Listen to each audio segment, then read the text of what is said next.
Buonasera da Portoviro, venerdì 16 febbraio, interessante incontro con Roberta Bruzzone, psicologa forense e criminologa investigativa. La serata, organizzata dal Comune di Portoviro e dall'assessorato alla sicurezza rappresentato dall'assessore avvocato Michela Girardello, affiancata dall'avvocata Anna Osti e il maggiore dei carabinieri Pietro Gatto. Presenti in sala rappresentanti delle istituzioni e delle forze dell'ordine.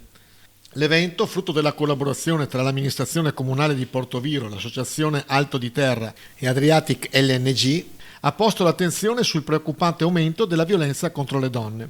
Ascoltiamo alcune parti dell'intervento di Roberta Bruzzone quando parla di differenze tra innamorato e manipolatore affettivo. Nonostante il legame si consolidi, quindi si sposta su un piano diverso di valori comuni, di progetti comuni, diventa una forma più evoluta, diciamo, di quel tipo di sentimento. In una condizione normale questa fase ha un ciclo che tipicamente si esaurisce, cioè si consolida intorno a un anno e mezzo, ok? Quindi l'organismo torna a un livello di produzione di questi tre, diciamo, importanti ingredienti nella norma. A quel punto subentra una fase più evoluta del sentimento. Se invece abbiamo a che fare con un manipolatore, e quindi attenzione perché questo aspetto si fa vedere, emerge, si mostra anche nella fase iniziale, e bisogna saperlo cogliere in quella fase, perché una volta che il legame si stabilisce è difficilissimo sottrarre la persona da quel tipo di condizione, perché è come cercare di sottrarre un tossico da eroina dalla sostanza. È lo stesso tipo di complessità, è lo stesso tipo di vissuto che ha un dipendente affettivo grave. Quindi bisogna arrivare prima di scendere a quel livello, diciamo, infernale. Quindi che succede? Nella fase iniziale con un manipolatore c'è tutto questo: amore, attenzione, regali, complimenti, bla bla bla bla bla bla,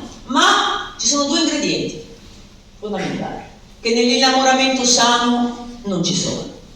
Uno, controllo. Quindi il narcisista maligno nella fase del love bombing, per quanto dispensi gratificazione da ogni poro, però in cambio immediatamente chiede che l'altro ceda tutto il controllo della sua vita, di relazione, le sue attività, i suoi interessi, i suoi progetti, la sua attività scolastica, la sua attività lavorativa. Quindi il manipolatore entra in tutte queste sfere.